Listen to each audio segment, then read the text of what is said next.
வணக்கம். பெருஞ்செய்திக்கு வரவேற்கிறோம். ஒலிம்பிக் இறுதிப் போட்டியில் 50 கிலோ எடைப்பிரிவில் நிச்சயம் தங்கம் வெல்வார் என்று எதிர்பார்க்கப்பட்ட மல்யுத்த வீராங்கனை திருமிகு வினேஷ் போகத் வாய்ப்பை தவறவிட்டிருக்கிறார். 50 கிலோ எடைப்பிரிவிலிருந்து 100 கிராம் எடை அதிகமாக இருந்த காரணத்தினால் அவர் தகுதி நீக்கம் செய்யப்பட்டிருக்கிறார். இந்தியா தரப்பில் கண்டனமும் தெரிவிக்கப்பட்டிருக்கு. ஆனால் விதிகளை தளர்த்த முடியாது, ஒருவருக்கு தளர்த்தினால் மற்றவர்களுக்கும் தளர்த்த வேண்டியிருக்கும் அப்படின்னு சர்வதேச மல்யுத்த சங்கம் அதற்கான விளக்கத்தை கொடுத்து விட்டார்கள். எல்லோருமே அதற்கான கண்டனத்தையும் அதிர்ச்சியும் வெளிப்படுத்தியிருக்கிறாங்க. இதுதான் பெருஞ்செய்தியின் பேசுபொருள். வினேஷ் தகுதி நீக்கம் யார் தவறு அப்படிங்கிற தலைப்பில் பேசுகிறோம். பத்திரிகையாளர் திரு TN ரகு அரங்கத்திற்கு வந்திருக்கிறார். வணக்கம். எல்லோரையுமே சோகத்தில் ஆழ்த்தியிருக்கு. வினேஷ் போகத் தகுதி நீக்கம் செய்யப்பட்டது. என்ன நடந்தது இதில்? முதல் கேள்வி. பயங்கரமான சோகங்க. அதாவது நம்ம வீட்டில் ஏதோ ஒரு இழப்பு ஏற்பட்ட மாதிரி ஒரு சோகம். இது ஸ்போர்ட்டு பார்க்காதவங்க இந்த ஒலிம்பிக்ஸில் மட்டும் பார்ப்பாங்கல்ல, அவங்களாலையும் அதை தாங்க முடியல. அவ்வளோ ஒரு அற்புதமான பர்ஃபார்மன்ஸ் கொடுத்து என்டையர் கண்ட்ரியும் லிஃப்ட் பண்ணாங்க. இப்போ அவங்க எந்த மெடலும் கிடையாதுன்னு வெறுங்கையோடு திரும்பி வர போகிறாங்கங்கிற அந்த ரியலைசேஷன் இருக்குல்ல, உண்மையிலே ட்ராஜிக்ங்க அது. அதாவது ஏன் விதி இப்படி சதி செய்யுது அப்படிங்கிற ஒரு எண்ணம் எல்லாருக்குமே ஏற்பட்டிருக்கு. பட் இப்போ என்ன நடந்தது அப்படின்னு பார்த்தீங்கன்னா, நீங்கள் சொன்ன மாதிரி 50 கிலோகிராம் கேட்டகரியில் அவங்க போட்டிட்டாங்க. ரெஸ்லிங்கை பொறுத்த வரைக்கும் போட்டி போடும் எல்லா நாட்கள்லேயும் காலையில் அரௌண்டு ஒரு 7 மணிக்கு வெயின் பண்ணுவாங்க. உங்கள் வெயிட்டை பார்ப்பாங்க. அது 50 kg குறைவாக இருக்கணும். அவங்க முதல் நாள் போட்டியில் கலந்துக்கிறதுக்கு முன்னாடியே கொஞ்சம் கஷ்டப்பட்டுருக்காங்க. 400 கிராம் அதிகமாக இருந்திருக்கு முதல் நாள் நைட்டு. அவங்க கடுமையான பயிற்சி, உணவு கட்டுப்பாடு இதெல்லாம் பண்ணி அந்த 50 kg கீழே கொண்டு வந்திருக்காங்க. அதுக்கப்புறம் round of 16 quarter final, semifinal விளையாடிட்டு பார்த்தா வெயிட் 2.7 kg அதிகமாகிடுச்சு. 52.7 இருக்கிறாங்க. அப்புறம் கடுமையான பயிற்சி, நைட்டு ஃபுல்லாக தூங்கலை, எதுவுமே சாப்பிடல, முடியை கூட கட் பண்ணியிருக்கிறாங்க, ஓடி இருக்கிறாங்க, ஸ்கிப் பண்ணியிருக்காங்க, சோனா பக்கத்தில் இருந்திருக்கிறாங்க, பிளட்டை கூட கொஞ்சம் லூஸ் பண்ணி பார்த்துருக்குறாங்க. அந்த எதுவுமே அவங்களுக்கு பலன் அடிக்கலை. ஒரு 100 கிராம், 50 தாண்டி ஒரு 100 கிராம் இருந்ததுனால ரூல்ஸ் படி அவங்க டிஸ்குவாலிஃபைட். அவங்க நேற்றுக்கு ஜெயிச்சாங்கல்ல, அதெல்லாம் லீகல் வெயிட்டில் தானே ஜெயிச்சாங்க, அதையாவது நீங்கள் அவங்களுக்கு கொடுங்க, ஃபைனலில் கலந்துக்க வேணாம், வெள்ளி பதக்கத்தை விட்டுருங்க அப்படின்லாம் நிறைய பேர் சொல்கிறாங்க. அதுக்கும் விதிகள் இடம் இல்லை. வெள்ளி பதக்கம் யாருக்குமே இல்லை, வெண்கலத்துக்கு மட்டும் இல்லை. இப்போ வெள்ளி பதக்கம் கொஞ்சம் அப்கிரேட் பண்ணிட்டாங்க. இவங்க செமிஃபைனலில் தோக்கடிச்சாங்கல்ல அந்த கியூபன் வீராங்கனை, அவங்க இப்போது அந்த தங்கப்பதக்க போட்டியில் USA வீராங்கனையோட மோத போகிறாங்க. வினீஷ் தோக்கடிச்சவங்க. இது ஒரு பேரிடி தான். இது நம்ம இதை எப்படி நம்ம ப்ராசஸ் பண்ணுறதுனே தெரியல. ஒரு நம்பிங் ஃபீலிங்னு சொல்லுவாங்க இல்லையா, இல்லை மறத்து போய்டும்ல, என்ன பண்ணுறதுனே தெரியாது. அந்த மாதிரி ஒரு ஃபீலிங் இன்னைக்கு நாள் முழுவதும் இந்தியா முழுவதும் இப்படி இருக்குன்னு நினைக்கிறேன். ஏன்னா இவங்க சாதாரண வீராங்கனை கிடையாது, வெறும் மல்யுத்த வீராங்கனை கிடையாது. அவங்க இதுக்கு முன்னாடிப்பட்ட கஷ்டங்கள், எதிர்கொண்ட சோதனைகள், ஒரு எஸ்டாப்ளிஷ்மெண்ட்டை எதிர்த்தாங்க, ஒரு போராட்டம் பண்ணாங்க. ஸோ அது எல்லாமே மக்கள் மனசில் ஓடிக்கிட்டு இருக்கு. நார்மல் வெயிட் 57 கிலோ, ஆனால் இவங்க போட்டியிட தேர்வு செய்தது 50 கிலோ இடைப்பிரிவு அப்படின்றதுனால அது தவறுங்க. அது ஆமாம், சிக்கல். அது சிக்கல். நீங்கள் ஒரு அளவு தாங்க இயற்கையோட நம்ம போராட முடியும். 57 கிலோ உள்ளவங்க 53 கிலோ கேட்டகரியில் கலந்துக்கலாம். அவங்க ஏற்கனவே டோக்கியோவில் 53 கிலோவில் தான் கலந்துக்கிட்டு இருக்காங்க. அப்போவே பெரிய ஸ்ட்ரகிள் பண்ணியிருக்காங்க 53க்கு கொண்டு வரதுக்கு. 4 கிலோ குறைக்கவே.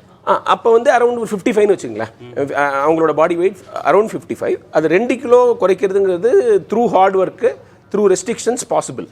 இப்போ வயது அதிகமாகிடுச்சு, இன்னொரு 3 வயது அதிகமாகிடுச்சு டோக்கியோட கம்பேர் பண்ணும்போது. 29 வயசு ஆகிடுச்சு. ஸோ பாடி வெயிட் அதிகமாகும். இது பெண்களுக்கு ஹார்மோனல் இஷ்யூஸ்லாம் இருக்குது, அப்புறம் ஒருத்தருடைய மெட்டபாலிசம் இருக்குது. இதெல்லாம் கன்சிடர் பண்ணும்போது 55லேருந்து 50 கொண்டு வரதுங்கிறது ரொம்ப ரொம்ப கடினம். But she took up the challenge. இதுக்கு முன்னாடி ஒலிம்பிக்ஸ் முன்னாடி ஒரு குவாலிஃபையரில் கலந்துக்கிட்டாங்கல்ல, அதுலேயே இந்த போராட்டம் இருந்திருக்கு. ஒரு கடைசி வரைக்கும் அவங்க குவாலிஃபை ஆகிட்டா கூட இந்த எடையை குறைக்கணுங்கிறதுல அவங்க கஷ்டப்பட்டுருக்காங்க. ஸோ இது புதுசு கிடையாது. பட் அவங்க நம்பிக்கையோடு இருந்திருக்கிறாங்க. நம்ம ரெஸ்ட்ரிக்ஷனாக அவங்களுக்கு டாப் கிளாஸ் ப்ரொஃபஷனல்ஸோட ஹெல்ப் இருக்குது, அவங்களோட உதவியோடு நம்ம குறைச்சிடலாங்கிற நம்பிக்கையில் இருந்திருக்கிறாங்க. அதான் சொல்கிறேன், சில சமயம் பாடி எப்படி ரியாக்ட் ஆகுதுன்னு நம்மளால் சொல்லவே முடியாது. சாப்பிடாமல் இருக்கிறவங்க ரொம்ப உடல் பருமனாக இருப்பாங்க, நல்லா சாப்பிட்றவங்க பென்சில் மாதிரி இருப்பாங்க. ஏன்னா அந்த மெட்டபாலிசம் ஒவ்வொருத்தருக்கும் ஒரு விதமாக இருக்கும். அந்த மெனக்கடல் நீங்கள் சொல்லும்போது தான் அதிர்ச்சியாக இருக்குது. முடியை இழந்திருக்காங்க, ரத்தத்தை கூட கொடுத்துருக்குறாங்க அப்படின்னா அந்த அளவுக்கு. அதாவது எனக்கு என்ன தோணுதுன்னா, ஸ்போர்ட்டுங்கிறது ஃபன்னுக்காக இருக்கணும். ஒலிம்பிக்ஸ் ஆரம்பித்ததே இந்த அமெச்சூர் ஸ்பிரிட்டுக்காகன்னு சொல்லுவாங்க.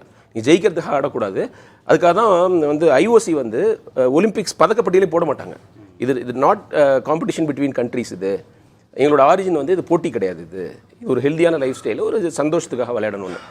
அப்படி இல்லை. இப்போது வெற்றி தான் முக்கியம்னு விளையாடுறாங்க. பட் எந்த அளவுக்கு அந்த ஸ்ட்ரகிள் இருக்குது, இவ்வளோ நீங்கள் ஒரு நாள் ஃபுல்லாக தூங்காமல் இந்த மாதிரி ஒரு போராட்டம் பண்ணி ஜெயிக்கணுமாங்கிற கேள்வி இருக்குது. அதுதான் இந்த கண்காணிக்க தவறு இது யாருங்கிறதா 2வது கேள்வி. அதில் இவங்களுக்குன்னு பிரத்யேக மருத்துவர், ஊட்டச்சத்து நிபுணர்கள்லாம் இருந்திருப்பாங்க.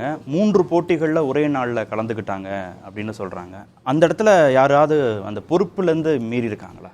அதாவது 3 போட்டி ஒரு நாள்ங்கிறது எல்லாருக்குமான ரூல். அதுதான் ரெஸ்லிங்கோட ஃபார்மேட்டே அப்படி தான். செமிஃபைனல் வரைக்கும் ஒரு நாள், அதுக்கு அடுத்த நாள் ஃபைனல், அப்படி இல்லைனா பிரான்ஸ் மெடல் மேட்ச். இதுதான் வந்து எல்லா கேட்டகரியிலையுமே ஹையர் வெயிட் கேட்டகரியில் கூட இதுதான் ஃபார்மேட்டு. நம்பிக்கை தான். அவங்க வந்து இதுக்கு முன்னாடி ஒலிம்பிக் குவாலிஃபயரில் இதே மாதிரி போராட்டத்துக்கு அப்புறம் எடையை குறைச்சிருக்கிறாங்க. இப்பயும் செஞ்சிட முடியுங்கிற நம்பிக்கை தான். அவங்க அந்த அந்த ரெஸ்ட்ரிக்ஷன்லாம் கரெக்டாக தான் ஃபாலோ பண்ணியிருப்பாங்க. அவங்கள விட யாருங்க வந்து கேர்ஃபுல்லாக இருந்திருக்க முடியும்? பட் வந்து அந்த பவுட்டு கடையில் சாப்பிட்டு தானே ஆகணும். நீங்கள் வந்து குவார்ட்டர் ஃபைனலில் ஜெயிக்கணும், செமிஃபைனலில் ஜெயிக்கணும்னா நீங்கள் வெறும் வயிற்றோட போக முடியாது. இந்த வெயிட்டை குறைக்கிறதுல என்ன பெரிய சிக்கல்னா, உங்களோட நேச்சுரல் வெயிட்டு குறையிறதுனால உங்களுக்கு ஸ்ட்ரென்த் பவர்லாம் போய்டும்ல, அதிகமாக சாப்பிட முடியாது, ஏன்னா வெயிட் அதிகமாகிடும். அதே சமயத்தில் ரெஸ்லிங்கில் எனர்ஜியும் தேவை. இது வந்து இருதலை கொல்லி எறும்பு மாதிரி ஒரு சுச்சுவேஷன் இது. அப்புறம் நீங்கள் வெயிட் கேட்டகரி இல்லாமல் ரெஸ்லிங் பண்ண முடியாது.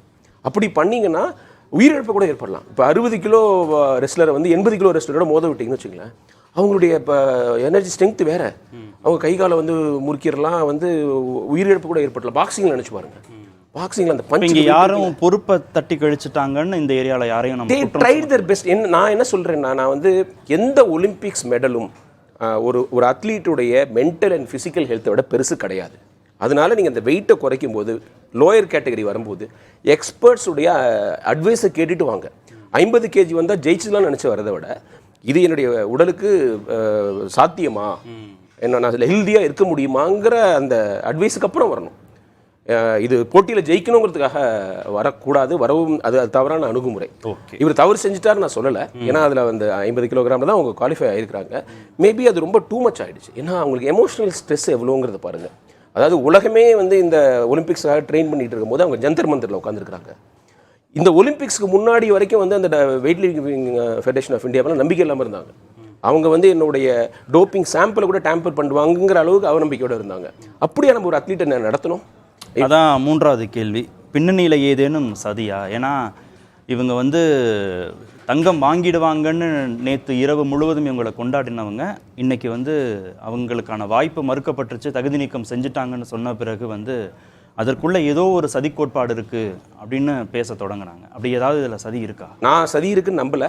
ஏன்னா வந்து அந்த இன்டர்நேஷ்னல் ரெஸ்லிங் ஃபெடரேஷன் கிளியர் கட்டாக எக்ஸ்பிளைன் பண்ணிட்டாங்க. அவங்களுடைய தலைவர் சொல்லிட்டாரு. I feel sad for Vinesh. But இதில் வேறு எந்த கான்ஸ்பிரஸியும் கிடையாது. இதுதான் ரூல், எல்லாருக்குமான ரூல். நான் 100 கிராம் நான் ரிலாக்ஸ் பண்ணால் 200 கிராம் கேட்பாங்க, இப்போ 1 கிலோ கேட்பாங்க. சில பேர் வந்து டிராஸ்டிக்காக எடையை குறைக்கிறாங்க. இதெல்லாம் அவங்களோட ஹெல்த்தை பாதிக்கும். இதெல்லாம் எங்களுக்கு வந்து நல்லாவே தெரியும். பட் இதில் எந்த குளறுபடியும் இல்லைன்னு சொல்லியிருக்கிறாரு. எனக்கும் குளறுபடி இருக்கிறதா தெரியல. பட் இந்தியாவில் பல பேர் வந்து இதில் ஒரு கான்ஸ்பிரசி இருக்குன்னு சொல்கிறாங்கல்ல, அவங்களுடைய வாதத்திலே ஒரு நியாயம் இருக்குது. ஏன்னா இந்த பெண்கள் வந்து பாலியல் குற்றச்சாட்டு வெளியில் சொல்லும்பொழுது என்ன சப்போர்ட் கிடைச்சிது? இந்த ரூலிங் எஸ்டாப்ளிஷ்மெண்ட்டு அவங்களுக்கு என்ன உதவி செஞ்சுது? ஒரு பிஜேபி எம்பி மேலே அவங்க குற்றச்சாட்டு சொல்கிறாங்க, இவர் இது மாதிரி செஞ்சாருன்னு. அவரை சஸ்பெண்ட் பண்ணாங்களா பார்ட்டிலேருந்து? மினிமம் இல்லையா அது? அப்புறம் இந்த அத்லீட்ஸ்லாம் பிரதம மந்திரி வந்து ஜெயிச்சதுக்கப்புறம் பாராட்டுறாரு. இந்த பிரச்சனை வரும்போது, சோதனை வரும்போது அவங்களோட நிற்க வேண்டாமா? பாலியல் குற்றச்சாட்டை எப்படி அப்ரோச் பண்ணணும்? முதல்ல அந்த பெண்களுடைய கம்ப்ளைண்ட்டை காது கொடுத்து கேட்கணும். அதுக்கு முன்னாடியே அதுக்கு ஒரு உள்நோக்கம் கற்பிக்கிறது, அவங்க தூண்டி விட்டாங்கிறது, போலீஸ் வேனில் போகும்போது எதிர்கட்சிகள் தூண்டி விட்டு தான் அந்த போராட்டம் நடக்குதுன்னு அதுதான் அப்படிதான் பெண்களை இழிவு பண்ணிட்டு இருக்கோம் காலங்காலமாக. ஏதாவது கம்ப்ளைண்ட் சொன்னாலே அதுக்கு பின்னாடி ஒரு உள்நோக்கம் கற்பிக்கிறது. இப்படி தான் அவங்க வாய் அடைக்கிறோம். இந்த மாதிரி வந்து ஒலிம்பிக்ஸில் ஜெயிக்கக்கூடிய அளவுக்கு இருக்கிற அத்லீட்ஸ் பேசினாலே இங்கே பலன் இருக்காதுன்னா, எந்த ஒரு பள்ளி குழந்தை வந்து அதுக்கு ஒரு செக்ஷுவல் அபியூஸ் நடந்ததுன்னா வெளில வந்து சொல்லும். இந்த சமுதாயத்தில் எந்த விதத்துலையுமே அவங்களுக்கு ஆதரவு கிடையாது. அது வந்து இந்த சிச்சுவேஷனில் இன்னும் மோசமாக இருக்குது. நம்ம வந்து ஒழுங்காக ஆக்ஷன் எடுத்துருந்தோம்னு வச்சுங்களேன், அவங்க இன்னும் பெட்டர் ஃப்ரேம் ஆஃப் மைண்டில் போயிருப்பாங்க. இந்த ஒலிம்பிக்ஸே தெளிவாக போயிருப்பாங்க. கடைசி வரைக்கும் போராட்டம். கடந்த 1 வருடம் அவங்களுக்கு வெறும் சோதனை தாங்க. இப்படியா வந்து ஒலிம்பிக்ஸ் நம்ம அனுப்புவோம்? 4வது கேள்வி, அப்போது இந்திய ஒலிம்பிக் கூட்டமைப்பு இதற்கு பொறுப்பேற்க வேண்டுமா தார்மீக ரீதியாக? நான் வந்து ரெஸ்லிங் ஃபெடரேஷன் ஆஃப் இந்தியாவை தான் சொல்லுவேன். ஒரு எலெக்ஷன் வச்சாங்க. அந்த எலெக்ஷனில் ஜெயிச்ச ஆள் வந்து பிரிஜ்பூஷன் சரண் சிங்கோடைய ஒரு கையாள். அவர் தான் வந்து திரும்பவும் பிரசிடென்ட் ஆகிருக்கிறாரு. அது வந்து அந்த அத்லெட்ஸ்க்கு இடையில, ரெஸ்லர்ஸ்க்கு இடையில நம்பிக்கையே விதைக்கல. இது அவருடைய கண்டினியூவேஷன். அவருடைய பையன் எம்பி ஆயிருக்காரு. பிரிஜ்பூஷன் சரண் சிங்க்கு என்னங்க தண்டனை கிடைச்சிது? அவர் வந்து உத்தரப்பிரதேசில் பெரிய பாப்புலரான ஆள், அவர் வந்து எம்பி சீட்டு ஜெயிப்பார், ஒரு 10 எம்எல்ஏ சீட்டு ஜெயிக்க வைப்பார்னா என்ன வேணால் பண்ணலாம். அதுதான் நடந்திருக்குது இங்கே. இப்போ புதுசாக வந்த president right hand of Brij Bhushan sir இருந்துச்சுங்க. இப்போ இந்த அத்லீட்ஸ்லாம் இன்னும் பயத்திலேயே இருக்கிறாங்க, எங்களுக்கு என்ன நடக்குமோ ஏது நடக்குமோ, இந்த செலெக்ஷன் ப்ராசஸ் கரெக்டாக இருக்குமோன்னு. வினேஷே சொல்லியிருக்கிறாங்க, ஒலிம்பிக்ஸ்க்கு நான் போகக்கூடாதுங்கிற உறுதியாக இருக்கிறது வந்து இந்த பிரிஜ்பூஷன் சரண் சிங் அண்ட் அவருடைய ஆட்கள். எனக்கு வந்து அவங்கள மேலே நம்பிக்கை இல்லைன்னு இந்த ஏப்ரல் மாதம் வரைக்கும் அவங்க பேசிகிட்டு இருந்திருக்காங்க. இப்படியா நம்ம ட்ரீட் பண்ணணும்? இப்போ இது வரைக்கும் பேசாத பிரதமர் இப்போ இந்தியாவே உங்க கூட நிற்குது அப்படின்னு பேசியிருக்காரு. இது ஹிப்போக்ரஸி. அவர் வந்து அந்த போராட்டம் போது பேசியிருக்கணும். போராட்டம் போது நாங்கள் இருக்க பேட்டி பச்சாவோன்னா உண்மையாக இதுதாங்க மெசேஜ், நாங்கள் வந்து உங்களுக்கு வந்து உங்களுடைய பிரச்சனைகளை சால்வ் பண்ணுறோம்னு சொல்லியிருக்கணும். அப்போ ஏன் பார்க்கல? அப்போ வந்து அரசியல், இப்போ வந்து நீங்கள் வந்து சாம்பியன் ஆஃப் சாம்பியன் சொல்கிறது என்னங்க? அது வெறும் வாய்ப்பேச்சு தானே. இப்போ ஆக்ஷன் தானே அவர் செஞ்சுருக்கணும். அவங்க வந்து போராட்டம் பண்ணும்போது கூப்பிட்டு வச்சு என்ன பிரச்சனை, பெண்களுக்கு சேஃபான என்விரான்மெண்ட் இல்லையா, அதை என்ஷூர் பண்ண வேண்டியது என்னுடைய கடமை. உங்களுக்கு நான் செய்கிற அந்த உதவி வந்து இந்தியா ஃபுல்லாக அந்த மெசேஜ் போகணும் அப்படிங்கிறதெல்லாம் அவர் பண்ணியிருக்கணும். பேசவே இல்லையா? வினேஷ் கூட நான் எனக்காக போராடலை, மல்யுத்தத்தில் ஈடுபட்டிருக்கக்கூடிய மற்ற பெண்களுக்காக போராடுறேன். நம்ம சேனலில் நான் பேசும்போது தான் கார்த்தி சொன்னேன், அவங்க வந்து ஜெயிச்சது வந்து இண்டிவிஜுவல் ஈவெண்ட் கிடையாது, டீம் ஈவெண்ட். இந்தியாவில் இருக்கிற எல்லா பெண்களுக்காகவும் ஜெயிச்சாங்க அப்படின்னு சொல்லிட்டு அவங்க செமிஃபைனலில் வெற்றி பெற்ற போது சொன்னேன். அவங்களோட போராட்டம் அவங்களுக்கானது மட்டும் கிடையாது, எல்லா பெண்களுக்கான போராட்டம். இந்த செக்ஷுவல் அபியூஸுங்கிறது நிறைய இடத்துல நடக்குது, பேச முடியாமல் பெண்கள் இருக்காங்க. இவங்க பேசுனாங்க தைரியமாக. அது அவங்கள நம்ம எப்படி ட்ரீட் பண்ணோம்? ட்ரோல் ஆர்மியை வச்சு அவங்கள காலி பண்ண ட்ரை பண்ணோம், அவங்களுக்கு உள்நோக்கம் கற்பிச்சோம். நீங்களாம் ஒரு ஸ்போர்ட்ஸ் பர்சனே கிடையாது, அரசியல்வாதின்னு சொன்னோம். மெடலை தூக்கி எறிஞ்சிருவோம் வேண்டான்னு சொன்னாங்க, இழிவாக பேசணும், கடைசி வரையும் பேசிக்கிட்டே இருக்கும். ஒலிம்பிக்குக்காக பயிற்சி பெற வேண்டிய அந்த பொன்னான நேரத்தை முழுவதும் அவங்க போராட்டத்தில் கழிச்சு. எக்ஸாக்ட்லி. அதுவே கூட அந்த ஸ்ட்ரெஸ்ஸில் கூட உங்களுக்கு எங்க டயபெட்டிஸ் வந்து ஸ்ட்ரெஸ்னால வருங்க. டயபெட்டிஸ்க்கு என்ன நம்ம வந்து சுகர் சாப்பிட்றதுல மட்டும்தான் வருமா? ஸ்ட்ரெஸ்னால வருன்றாங்க. இந்த ஸ்ட்ரெஸ்னாலே கூட அவங்க பாடி வெயிட்டை மெயின்டைன் பண்ண முடியாமல் இருக்கலாம், பாடி மெட்டபாலிசம் அஃபெக்ட் ஆகலாம். இப்படியா நம்ம ஒரு ஒலிம்பிக் சாம்பியன்ஸை ட்ரீட் பண்ணணும்?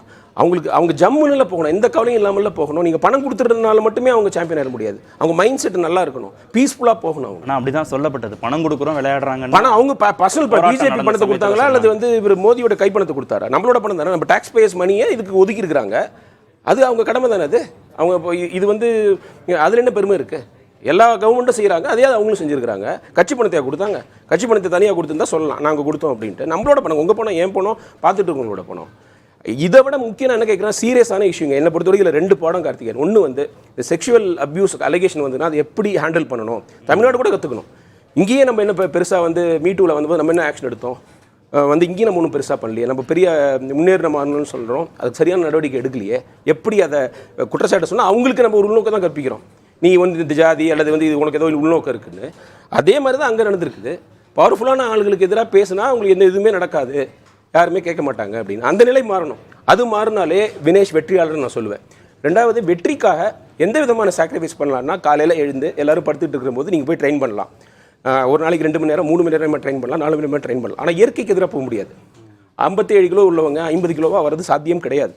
வெற்றி முக்கியம் கிடையாது. எல்லாம் சரியா நடந்திருந்தா அவங்க இந்த முறையை தேர்ந்தெடுத்திருப்பாங்களான்றது அடுத்த கேள்வி தானே. அது கரெக்ட், எக்ஸாக்ட்லி. அதாவது அவங்க வந்து வேற வழியே இல்லாத போது அவங்க தேர்ந்தெடுத்த வழி தான். நியாயமான கேள்வி. 53 கிலோகிராமில் இப்போ அந்திம் பங்கில் தோத்தாங்கல்ல, அவங்க இளம் வீராங்கனை, அவங்க வந்து அந்த ஸ்லாட்டை ஃபிக்ஸ் பண்ணிட்டாங்க.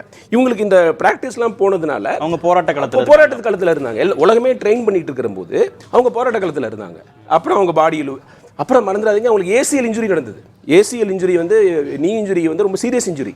அந்த சர்ஜரியே பண்ணலாமா வேண்டாமான்னு யோசிச்சு பண்ணி அவங்களுக்கு பயங்கர பெயினாக இருந்து திரும்பி விளையாட முடியுமாங்கிற சுச்சுவேஷன் இருந்து அப்போ 59 கிலோ போய் இவ்வளோ போராட்டங்க அவங்களுக்கு. ரெஸ்லருக்கு காலில் என்ன பண்ணுவீங்க? இது ஒரு ஏசிஎல் இல்லை, ஏற்கனவே ஒரு ஏசிஎல் நடந்திருக்கு. அவங்க 2016 ரியோவில் வந்து ஒரு நீ இன்ஜுரி நடந்தது. ரியோ இதுலேயே உங்களுக்கு மேட்லேயே நடந்தது. இல்லை, இந்த இக்கட்டான சூழலில் அவங்க இந்த வழிமுறையை பின்பற்றுனது குறித்த விமர்சனங்களை நம்ம அவங்க மேலே வைக்க முடியுமாங்கிறதும் ஒரு கேள்வி தான். Correct, exactly. ஆமாம், அதனால தான் நான் சொல்கிறேன் வந்து இது நான் அவங்க ஹெல்த் மேலே உள்ள அக்கறையினால சொல்கிறேன். வெற்றி முக்கியம் தான், ஆனால் வாழ்க்கை அதை விட முக்கியம். ஒரு mental and physical health of an athlete is more precious than any Olympic மெடல்ங்கிறத சொல்கிறேன். பட் அவங்க அஃப்கோர்ஸ் இது சாத்தியமே இல்லை அப்படின்னு எக்ஸ்பர்ட் சொல்லி தான் அவங்க பண்ணியிருக்க மாட்டாங்க. சாத்தியம் இருக்குது, ஏற்கனவே ஒரு போட்டியில் அதை சாதிச்சு காமிச்சிருக்கிறாங்க, எடை குறைவாக்கியிருக்கிறாங்க, இன்னொரு முறை பண்ணிடலாங்கிற அப்படிங்கிற அந்த ஒரு ஸ்போர்ட்ஸ்மேன் ஸ்பிரிட்டோட தான் பண்ணியிருக்காங்க. நான் அதை தவறு சொல்லலை. இறுதி கேள்வி, அடுத்தது என்ன? அப்போது இனிமேல் என்ன நடக்கும், யார் என்ன பண்ணணும்? முதல்ல வந்து வினேஷ் போகத்தை நம்ம பார்த்துக்கணும், அவங்களுக்கு எக்ஸ்பர்ட் கவுன்சிலிங் கொடுக்கணும். வெற்றி முக்கியம்தான், பட் வந்து உங்கள் லைஃப் அதோட முக்கியங்கிறத அவங்கள்ட்ட சொல்லணும். இந்த ட்ரால்ஸ்லாம் வந்து பேசாமல் இருக்கணும். இந்த ரைட் விங் ட்ரால்ஸ் வந்து வெயிட்டை கூட மெயின்டைன் பண்ணல, நீ வந்து போராட்டம் பண்ணியா அப்படின்னு 2 நாள் கழிச்சு பேசக்கூடும். அதெல்லாம் வந்து சீரியஸாக வந்து ஆக்ஷன் எடுக்கிறதெல்லாம் பண்ணக்கூடாது. அவங்க வந்து ரெக்கவர் ஆகணும். அதுக்கு நம்ம எல்லாருமே உதவி செய்யணும். பை பீயிங் என்ன சொல்கிறது, கைண்ட் அண்ட் ரொம்ப ஒரு அவங்களுக்கு ஆதரவாக இருந்து செய்யணும். வினேஷ் போகத் வச்ச கோரிக்கைகள் அனைத்துமே இன்னும் அப்படியே நிலுவையில் தானே? எக்ஸாக்ட்லி. நீங்கள் வந்து அந்த மேட்டுக்கு வெளியில் அவங்களுடைய போராட்டம் வந்து வெற்றி அடையணும், ஃபிக்ஸ் பண்ணணும். அதாவது நான் என்ன சொல்கிறேன்னா, ஒருத்தவங்க மேலே குற்றச்சாட்டு வச்சாலே அவங்க குற்றவாளி கிடையாது, பட் ஒரு டியூ ப்ரொசீஜரை ஃபாலோ பண்ணணும். அதுக்கு வந்து நீங்கள் ஆக்ஷன் எடுக்கணும். இது வந்து எல்லாருக்கும் ஒரு ப்ளூ பிரிண்ட் மாதிரி ஆகணும், எந்த இடத்துலையும் நடக்கக்கூடாது.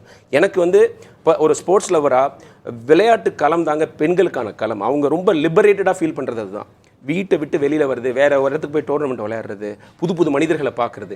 அங்கே செக்ஷுவல் ஹராஸ்மெண்ட் அப்யூஸ் இருந்ததுன்னா அவங்களுடைய சிறகை உடைக்கிற மாதிரி வீட்டில் போய் சொல்ல முடியாது, சொன்னால் நாளைக்கு போகாதுன்றவாங்க. ஸோ இவ்வளோ பெரிய பெயின்ஃபுல்லான வாழ்க்கை நிறைய பேர் வாழ்ந்துக்கிட்டு இருக்காங்க. சொன்னால் பேரண்ட்ஸ்கிட்ட சப்போர்ட் வராது, சொசைட்டிக்கிட்ட சப்போர்ட் வராது, மீடியா பெருசாக சப்போர்ட் பண்ணாது. இவ்வளோ பிரச்சனைகள் அவங்க மாட்டிக்கிட்டு சிக்கிக்கிட்டு இருக்காங்க. ஸோ இந்த விஷயத்தில் பிஜேபியோ பிரைம் மினிஸ்டரோ நல்ல ஸ்டர்னாக ஆக்ஷன் எடுத்திருந்தாலும், இந்த பிரிஜ்பூஷன் சரண் சிங் எவ்வளோ பாப்புலர் ஆளாக இருந்தாலும் பரவாயில்ல, நீ வெளியில் போ அப்படின்னு சொல்லியிருந்தாங்கன்னா கண்ட்ரி ஃபுல்லாக ஒரு மெசேஜ் போயிருக்கும். அது போகணும். அப்புறம் 2028 ஒலிம்பிக்ஸில் வினேஷ் போகட் திரும்ப வரணுங்க. இந்த ஒலிம்பிக்ஸில் கூட 35 வயசு ரெஸ்லர்லாம் ஜெயிச்சிருக்கிறாங்க. கியூபாவை சேர்ந்த ஒரு ஆண் வீரர் வந்து தொடர்ந்து 5 ஒலிம்பிக்ஸில் கோல்டு மெடல் வாங்கியிருக்கிறாரு. நேற்றுக்கு கூட கோல்டு மெடல் வாங்கியிருக்கிறாரு. இவங்களுக்கு அதுவும் சாத்தியம். அதுதான் ஒலிம்பிக்ஸ். இதெல்லாம் சாத்தியம் இல்லைன்னு உலகம் நினைக்கிறதோ அதை சாதிச்சு காமிக்கிறது. ஸோ 2028 திரும்பவும் வினேஷ் போகட் வரணும், ஜெயிக்கணும். அதுக்கு முன்னாடி இந்த பெண்களுக்கான பாதுகாப்பை ஆளும் அரசாங்கங்கள் என்ஷோர் பண்ணணும். நன்றி நிகழ்ச்சியில் பங்கேற்றதற்கு.